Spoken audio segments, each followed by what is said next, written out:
we've seen that drone industry is moving super fast, and it's super evolving in Ukraine due to the war. How do you assess these new Ukrainian drones, like Ukropter, Shmavik? I like this name, and Zoom, compared to DJI in quality, range, and resistance to jamming. Well, I think it's impossible for any other nation. This is going to sound terrible. Forget the war. Forget any other nation to beat DJI at the moment. They really are very, very far ahead. But what I will say is that Ukraine has shown massive resilience and is absolutely the leading drone manufacturer in Europe and perhaps the rest of the world. But DJI machines, okay, they are amazing and they do their thing, but they have a purpose, and maybe they're not the thing that's required in Ukraine at the moment. I was really thinking that Ukraine somehow could move on without this Chinese drones completely. Do you see that in a visible future? Well, once you've won, once Ukraine's won, yeah, absolutely. But right now, unfortunately, you need the components and parts. And yes, Ukraine is making and beginning to make its own fantastic products, and that's great. But the snag is the sheer numbers that you need right now. Probably not. You're certainly moving away from dependence on China, and China in some ways are helping along that way because they're stopping supplying Ukraine. It's very clear the side that China is on, which is a great shame, but they're causing problems for Ukraine, and Ukraine must make its own stuff. Once you've won, then then the world will be Ukrainian technologists' oyster. You really will be very far ahead of the game. Yes, Gary. And regarding that Chinese decision to stop delivering the drones, do, do you think that's a political issue or something No, else behind that? no, it's 100% a political issue. If anyone Yeah. says anything different, I mean, that's just crazy talk. No, they look. We know that there are some company CEOs from China that have ended up in prison for supplying drone equipment to Ukraine, and there's all sorts of restrictions being stood up on it. So no, it's a political thing. But you're in a desperate and sad situation, and that's the way it is. But do they deliver them to Russia? They do. Yes, they Okay. absolutely Yeah. do. Yeah, yeah. Not fair. Not fair. And Well, I was I don't yeah. mean to be. I don't mean to be flippant, but as they say, all fair is in love and war. But I really don't mean to be flippant. But it's war. Speaking about war, actually, that everything is good when it comes to war and love, as you said. So, it's not like something shocking, but still, I've seen a report on Bloomberg recently regarding that Russia has been luring women from Africa to work at the drone factories. They were just promising a good working place, but then they end up at the drone production in Tatarstan. In Tatarstan, definitely. So, what do you think it tells about the Russian military production and capabilities? Oh, I think it's a lot less than they would like us to think. I think they play a really, really, really good game of bigging themselves up, of building themselves up, and being more than they are. They really do. But I think it's important to remember that the actual systems, a lot of the systems we're talking about, aren't really all that complex or difficult to make. You just need to have the parts and the place and the space. So nothing really groundbreaking. This is going to sound awful, but nothing really groundbreaking is happening in the war. It's just happening at scale that's like's never happened before. I feel sorry for those people that are lured from Africa and other nations, but very sadly, that's money, isn't it? And money will win people over all day long. Okay. Did you not like that? That might be maybe not what you wanted. No, definitely, definitely. Well, we have what we have. Okay, so back to Ukrainian production. I was reading that Ukrainian engineers say it's not about the price per drone, but also the cost per mission.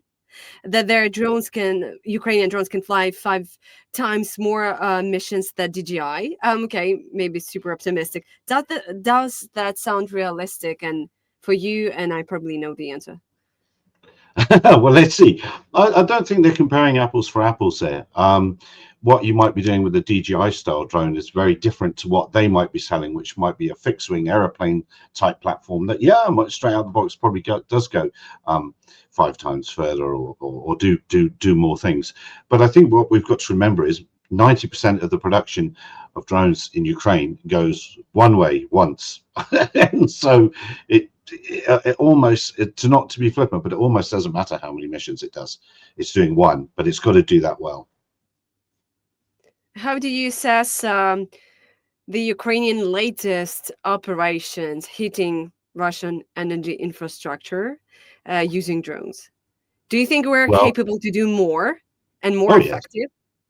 oh, for sure. Look, I think one must separate the drone part really from the really clever part. The drone part it's just a machine. It's a machine that somebody with the right equipment can make anywhere. That's it's not a the drone is not the thing. The great thing that Ukraine has are the tactics, the intelligence, and the teams of people putting it together. So that I don't mean to discredit the drone manufacturers terribly. Yes, they make a great machine, but it's more than that. You need those commanders on the ground. You need the intelligence from where they're going. You need all those puzzle pieces to line up, and you need the weather to work. You need all sorts of things to line up for it to be successful. And I think that is probably Ukraine's greatest asset at the moment, is its military planners. This December, Brave One components will showcase Ukrainian-made parts for defense technologies.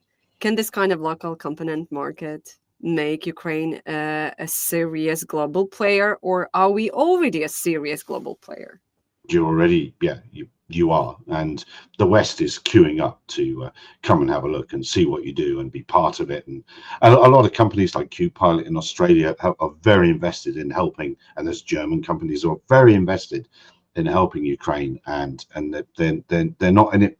There are some that believe they can help Ukraine, and they've got a wizard products and amazing. Just look how amazing they are, but they're rubbish. They're no good at all.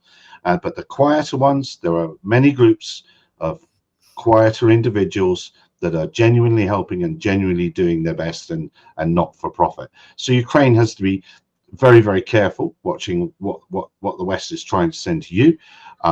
But again, once you've won, the knowledge and experience you have, nobody in Europe and the West can beat it. You'll be well ahead of the game.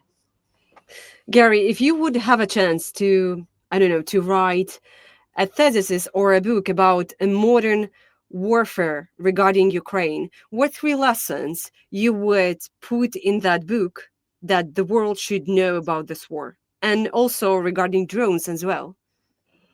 Okay, it's going to be something that would be easy for me to write here. I sat in my home with no threat to me or my family. So it'd be very flippant for me even to think I could have an opinion. But I think he said straight away. But what Ukraine has is it plainly has very, very clever engineers. And so you're going to need those. So education is a good idea, but you're going to need clever engineers. You're going to need people that can adapt and change fast their plans, that can combine intelligence. You said 3 things, didn't you? Let's try and distill it to 3 things. You need engineers, you need manufacturing, and you need vision. That's my 3 things. Cool, thank you for that. And there is also still a talking regarding DJI data risks and tracking. Are those drones still dangerous to use even after being modified, or somehow hacked by military? I think so. I think it would be better just to say they're a risk. Even if they're not, even if people have managed to do it, it's better to say they're a risk. If you're using it once off to do something in the battlefield and it's going one way, then perhaps you can take the risk. But again, I'm not actually qualified to say that. I've not done it. There are people there. There are people there that know what the risks are, and I wouldn't like to ask them because I wouldn't want to compromise them. And also, More often, I read the international articles about ground robots and drones that are already delivering ammo, water, even rescuing wounded soldiers on the front line. How advanced are these systems today? Are they truly autonomous, as the usually journalists describing that, or not? No, no, they're not autonomous. You'd probably, again, like I'm not there, I don't know, but I can imagine there'll be a flying drone stood back a little bit, watching what's going on, and perhaps a camera on board the platform, and then the platform going and doing whatever it needs to do. Now, I think actually, again, I'll say it again. Once you've won, um, I think there's far more mileage in ground robots and all that side of things than the actual flying stuff, because the flying stuff all around the world is subject to regulations and that are hoops to jump through. I've no doubt the Ukrainians can make things that will be perfectly acceptable all around the world, but the end user's still going to jump through the hoops. Ground-based stuff in agriculture, and you have a very good company over there, and the name of the CEO's gone from my head, and he was getting into ground-based and flying agriculture before this started. And when it's over, the peacetime reward is going to be having that technology there. I think there's great mileage in the ground-based stuff. So we still need a human behind all that system, right? And Well, all this is all of it really needs it. Look, the word AI in everything. We could have an AI loaf of bread these days, couldn't we? An AI telephone, an AI set of headphones. AI is just, oh, it's just used for everything. So that's a bit of a smokescreen, really. You definitely need. There are definitely humans in the loop in most systems, but of course, what they aren't is they're not sat in an aircraft or not sat in a tank. They're sat behind a screen somewhere else and following data. So whilst you still need the human to help you with a few of the decisions, and you can set things going, um, you might need to change course for whatever reason. Something might get in the way. If the thing gets shot down, no one's dying. well. Do you see that in the future somehow all these systems? I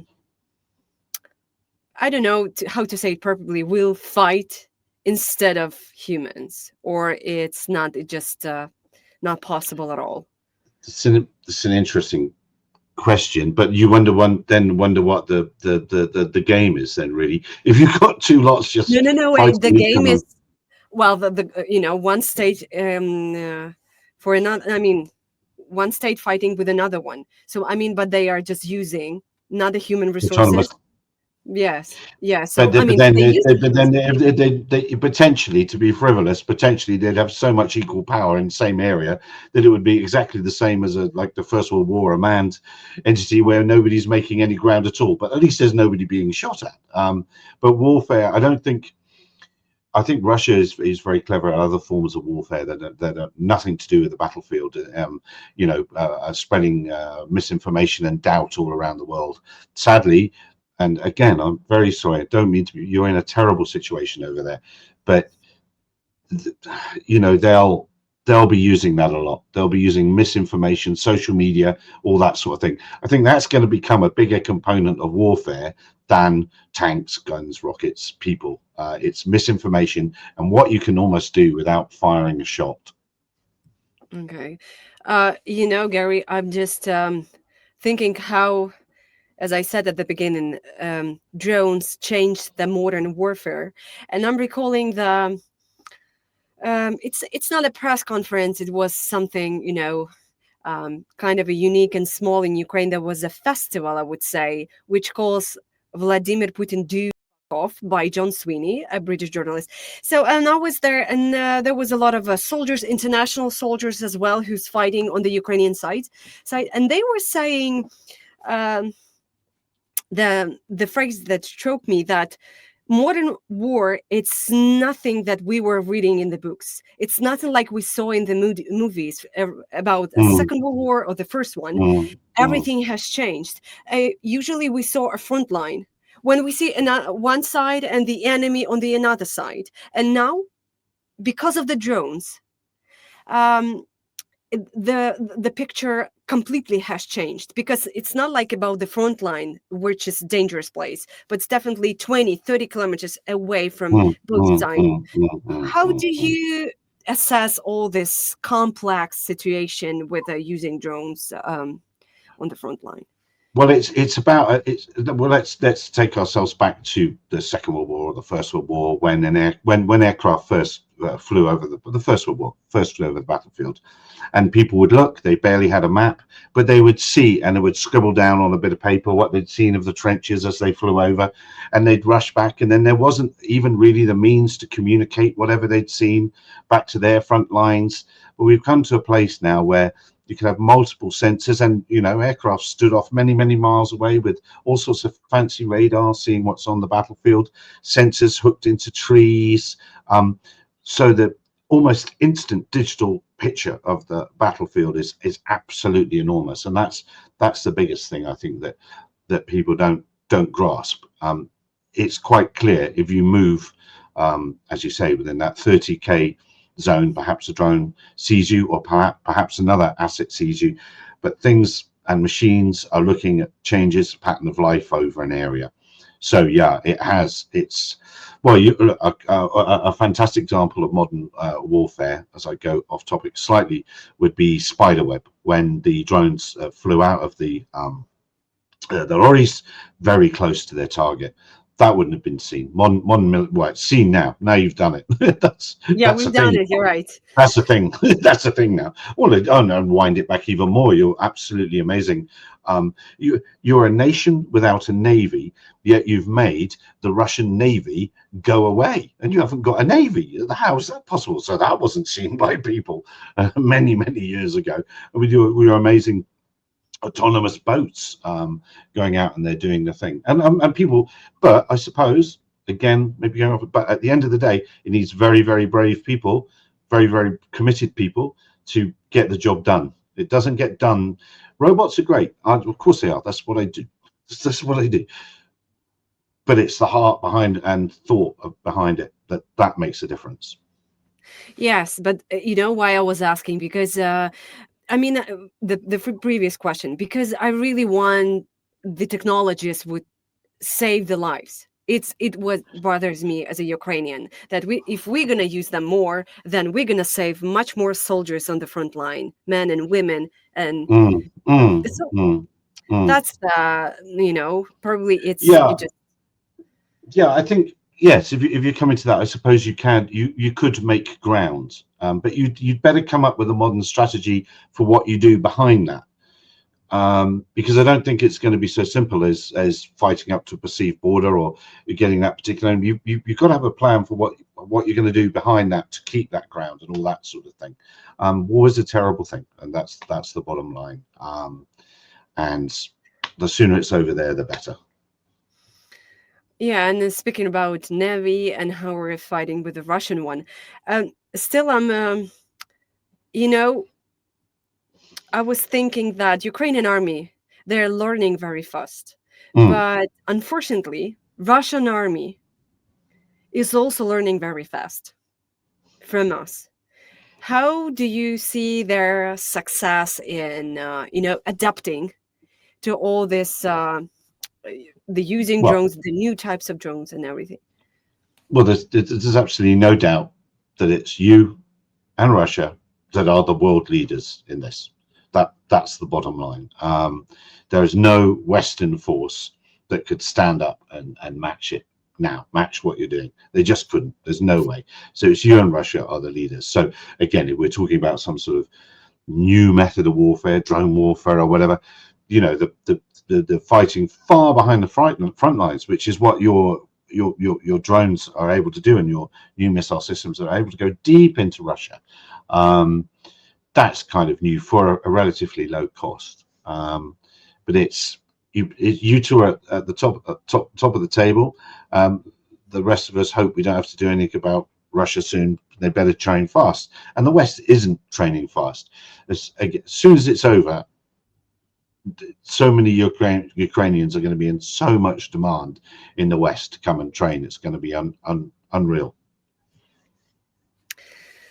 Europe is now working on drone wall with its allies, and it's a kind of a shared shield against cross-border drone attacks. Do you think this idea could really work? And if it will, how do you see it's going to work? Well, the biggest problem, there's two problems for it. The first problem is that let's wind ourselves back between the First and Second World War. The French built the Maginot Line, which was a line to stop the Germans coming in.